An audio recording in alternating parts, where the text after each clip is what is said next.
Olá, grata a Deus por mais uma oportunidade de estarmos juntos para compartilhar e aprender a palavra do Senhor. Bem, eu gostaria de falar para você que você foi criado por um propósito, exatamente.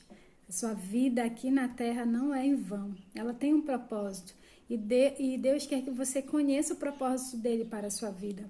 Primeiro propósito para que você foi criado para agradar a Deus. Exatamente. Você não é o centro, você não é o foco, né? O propósito que Deus tem para você, esse você deve descobrir e saber o que Deus quer para a sua vida, quais os planos e sonhos que Ele tem para você. O segundo propósito, você foi planejado para fazer parte de uma família de Deus. Deus não te criou para viver só, não te criou para viver isolado. Ele quer que você participe de uma comunidade e aprenda a se relacionar em comunidade. Veja o amor dele derramado na vida das pessoas e aprenda a ser moldado através dos relacionamentos. O terceiro propósito que Deus te criou foi para você ser semelhante a Cristo. Exatamente. A palavra do Senhor diz que nós fomos criados imagem e semelhança do Senhor. Nós somos a obra-prima da sua criação. Nós fomos planejados para agradar a Deus e ser como Deus. Não ser Deus, mas ser como Deus. Adquirir os caráteres, os valores que o nosso Deus ele tem através da vida de Cristo Jesus. Quando houve a quebra dessa imagem, a distorção dessa imagem, foi quando o pecado entrou no mundo. Nós vimos que o homem ele era perfeito, mas quando o pecado, Adão e Eva desobedeceram, o pecado manchou essa imagem e ficou distorcida. E o Senhor Jesus ele veio a esse mundo justamente para isso, para reatar essa aliança e restaurar a imagem, nossa imagem, né, diante de Deus. E eu quero compartilhar com vocês a leitura do livro Uma Vida com Propósito. E hoje, exatamente sobre esse tema, quero dizer para vocês que nós fomos criados para ser semelhante a Jesus, né? O autor ele fala aqui que desde o princípio o plano de Deus é fazê-lo semelhante ao seu filho Jesus. Esse é o seu destino e é o terceiro propósito da sua vida. Deus anunciou esse intuito já na criação. Disse Deus, façamos o homem à nossa imagem, à nossa semelhança. Está em Gênesis capítulo 1, versículo 26. Em toda a criação, somente o ser humano foi feito à imagem de Deus. Esse é um grande privilégio e é muita honra. Não podemos absorver tudo que essa frase abrange, mas com certeza é possível analisar alguns aspectos. Assim como Deus, nós somos espirituais.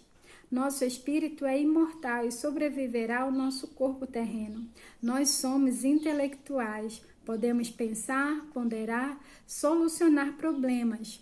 Como Deus, o ser humano é relacional, podemos dar amor e receber verdadeiro amor. Somos dotados de consciência moral, podemos discernir entre o certo e o errado, o que nos torna responsáveis diante de Deus. A Bíblia diz que todas as pessoas, não apenas os cristãos, detêm parte da imagem de Deus. Esse é o motivo pelo qual o assassinato e o aborto são um erro. Seguem as referências bíblicas em Gênesis capítulo 9, versículo 6, Salmo 139, versículo 13 a 16 e Tiago 3, 9. Mas a imagem está incompleta e foi danificada e distorcida pelo pecado. Então Deus enviou Jesus para restaurar a imagem em sua plenitude que havíamos perdido. Com que se parece a plena imagem e semelhança de Deus? Ela se parece com Jesus Cristo. A Bíblia diz que Jesus é a imagem exata de Deus, a imagem do Deus invisível e a expressão exata do seu ser. Louvado seja o nome do Senhor. Bem, as pessoas frequentemente falam essa expressão, tal pai, tal filho.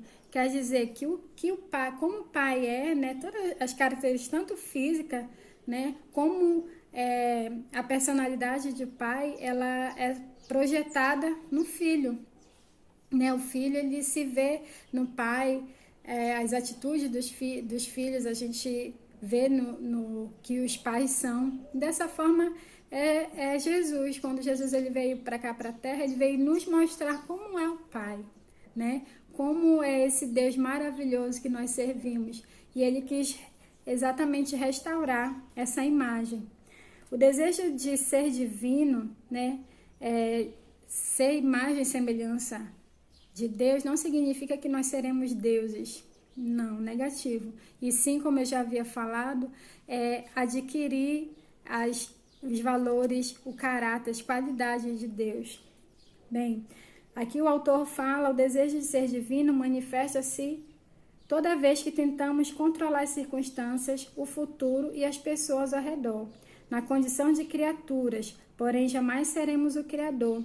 Como o maligno, ele intentou ali com a Eva, o maligno, o diabo, ele quis ser Deus, né, como Deus, e ele foi expulso do céu. Assim como ele tentou Adão e Eva a quererem também ser como Deus, enganou-os dizendo que eles seriam deuses, e eles foram expulsos.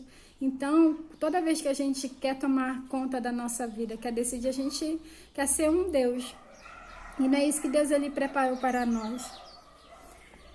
Bem, o supremo objetivo de Deus para a sua vida não é o conforto, e sim o desenvolvimento do caráter, né? Deus quer que você desenvolva o tipo de caráter descrito nas bem-aventuranças de Jesus, que está lá em Mateus capítulo 5, versículo 1. Deus quer que nós adquiramos os frutos do Espírito Santo, o amor descrito em 1 Coríntios capítulo 13, e uma vida produtiva e eficiente, descrita por Pedro, em 2 Pedro, capítulo 1, de 5 a 8. Então, como é que nós vamos conseguir ser parecidos com Jesus? Deus quer que nós sejamos semelhança de Cristo Jesus. Primeiro, através da obra do Espírito Santo de Deus em nós, né? A tarefa do Espírito Santo é produzir um caráter semelhante ao de Cristo em você. A Bíblia diz, à medida que o Espírito do Senhor trabalha em nós, tornamos-nos mais e mais semelhante a Ele e refletimos a sua glória ainda mais. Então, o Espírito, a partir do momento que nós aceitamos a Jesus, e o Espírito Santo habita em nós, ele vai nos capacitar, nos dar poder para ser parecidos com Jesus. E isso tem que ser uma cooperação. Nós devemos cooperar com o Espírito Santo, né? Nós devemos renunciar ao nosso eu, nossa vontade e querer ser parecido com Jesus, né? Fazer de tudo. Bem, esse é um resumo dessa